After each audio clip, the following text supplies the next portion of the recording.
అందరికీ నమస్కారం అండి. ఓం వారాహి మాతాయ నమః అని కామెంట్ పెట్టి మా ఛానల్ని కొత్తగా చూస్తున్న వారైతే సబ్స్క్రైబ్ చేసుకోండి ఫ్రెండ్స్. శరన్నవరాత్రులు మాత్రమే కాదండి, ఏడాదిలో మరో 2 తెలుగు నెలల్లో అమ్మవారికి నవరాత్రులు నిర్వహిస్తారు. అవే మాఘగుప్త నవరాత్రులు. ఆషాఢంలో వచ్చే వారాహి నవరాత్రులు శక్తివంతమైన వారాహీదేవి పూజ చేసుకుంటే ఎంతటి దరిద్రమైనా తొలగిపోతుంది.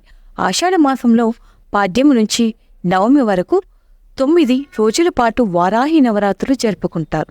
శరన్నవరాత్రులు మాఘగుప్త నవరాత్రుల్లో 9 రోజుల పాటు అమ్మవారిని పూజించినట్టే ఆషాఢ మాసంలో వచ్చే వారాహి నవరాత్రుల్లో అమ్మవారిని 9 రోజుల పాటు ప్రత్యేక పూజలు చేస్తారు, నైవేద్యాలు సమర్పిస్తారు, ఉపవాసాలు ఉంటారు, దీక్షలు చేపడతారు.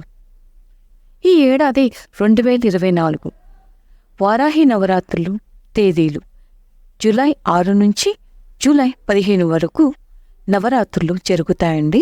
వారాహి నవరాత్రులు ఎలా చేసుకోవాలి అనే దాని గురించి ఈరోజు మనం ఈ వీడియోలో తెలుసుకుందాం. వారాహి అమ్మవారి ఫోటో తీసుకొచ్చి దేవుడి మందిరంలో పెట్టుకోవచ్చు, లేదంటే విడిగా పీట వేసి అమ్మవారి చిత్రపటాన్ని అక్కడ ఉంచి పూజలు చేయొచ్చు.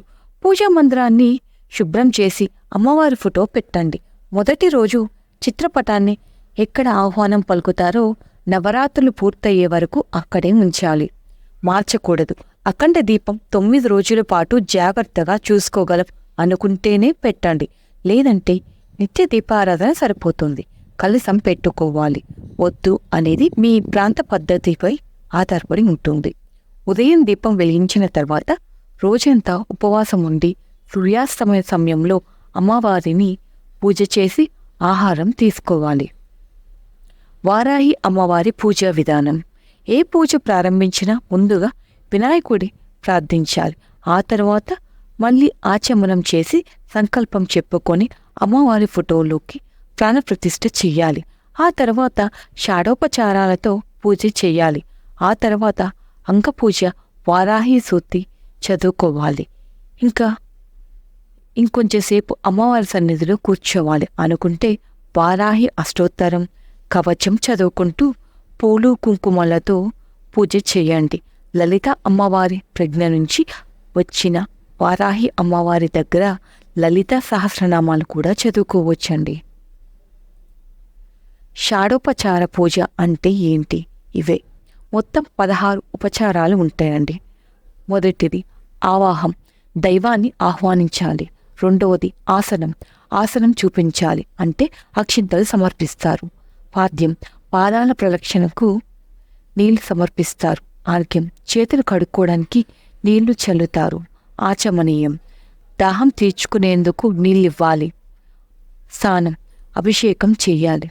వస్త్రం, దుస్తులు లేదా అక్షింతలు, పూలు సమర్పించాలి. యజ్ఞోపవీతం లేదా అక్షింతలు సమర్పిస్తారు. గంధంతో అలంకరించాలి. పుష్పం, పూలతో అర్చించాలి. ధూపం, అగరొత్తులతో వెలిగించాలి. దీపం, వెలుగుతున్న దీపాన్ని భగవంతుడికి చూపించి నమస్కరించాలి. నైవేద్యం, పండ్లు, పానకం, వంటలు నైవేద్యం పెట్టాలి. తాంబూలం, ఆకు ఒక్క తాంబూలం ఇవ్వాలి. నమస్కారం, సాష్టాంగ నమస్కారం చెయ్యాలి.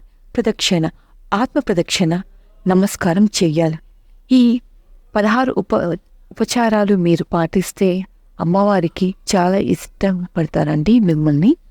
వారాహి అమ్మవారిని ఎన్ని నైవేద్యాలు సమర్పించినా బెల్లం పానకాన్ని తప్పనిసరిగా నివేదించండి. ఇక అమ్మవారికి వస్త్రం పేరుతో సమర్పించిన చీరను మీరు కట్టుకోవచ్చు, లేదంటే ముత్తైదువులు పిలిచి అమ్మవారిని స్వరూపంగా భావించి వారికి పసుపు కుంకుమలతో సహా ఆ వస్త్రాన్ని ఇవ్వచ్చు. పూజ అనంతరం ధూపం వేయడం అత్యంత ముఖ్యం. ఇవి మాత్రం తప్పకుండా మర్చిపోవద్దండి, మీరు తప్పకుండా చేయాల్సినవి. ఇక దీక్ష నియమాలు. వారాహి అమ్మవారి దీక్షను చాలా నిష్టగా చేయాలండి. 9 రోజుల పాటు బ్రహ్మచర్యం తప్పనిసరిగా పాటించాలి. సాత్విక ఆహారం మాత్రమే తీసుకోవాలి. ప్రత్యేకంగా దీక్ష చేయలేం అనుకునేవారు నిత్యం దీపారాధన చేసి నమస్కారం చేసుకున్నా సరిపోతుందండి. వారాహి అమ్మవారిని పూజిస్తే ఏం ప్రయోజనం? అసలు అమ్మవారిని పూజిస్తే మనకి ఎలాంటి ప్రయోజనం కలుగుతుంది. ఆ అమ్మవారి దయ మన మీద ఖచ్చితంగా ఉంటుందండి. లలితాదేవి నుంచి ఉద్భవించిన వారాహిని పూజిస్తే అహంకారం తగ్గుతుంది. కష్టాల్లో ఉన్నవారు, భూ సంబంధిత తగాదాలు ఉన్నవారు, కోర్టు కేసులో చిక్కుకున్న వారు వారాహి అమ్మను పూజిస్తే పరిష్కారం దొరుకుతుంది. వారాహి అమ్మవారిని పూజిస్తే శత్రునాశనం జరుగుతుంది. అమ్మవారు సస్యదేవత, అంటే రైతుల పొలంలో వారాహి అమ్మవారి పటం పెట్టి ఈ 9 రోజులు పూజ చేస్తే పంట దిగుబడి బాగుంటుంది. వారాహి అమ్మవారి ధాన్యం దీర్ఘకాలిక వ్యాధుల నుంచి కూడా ఉపశమనం కలిగిస్తుంది. అయితే భగవంతుని కరుణ కోసం పూజలు చేయాలి, కానీ కోరిన కోరికలు తీరాలని కాదు. మీరు భక్తితో పూజిస్తే అమ్మవారికి తెలుసు ఏం చేస్తే ఏమిస్తే మీకు మంచి జరుగుతుందో అమ్మవారే చూసుకుంటారు. విన్నారు కదా ఫ్రెండ్స్, తప్పకుండా ఈ వీడియోని లైక్ చేయండి, అలాగే సబ్స్క్రైబ్ చేసుకోండి. లాస్ట్లో మాత్రం జై వారాహి మాత అని కామెంట్ పెట్టండి. Thank you for watching.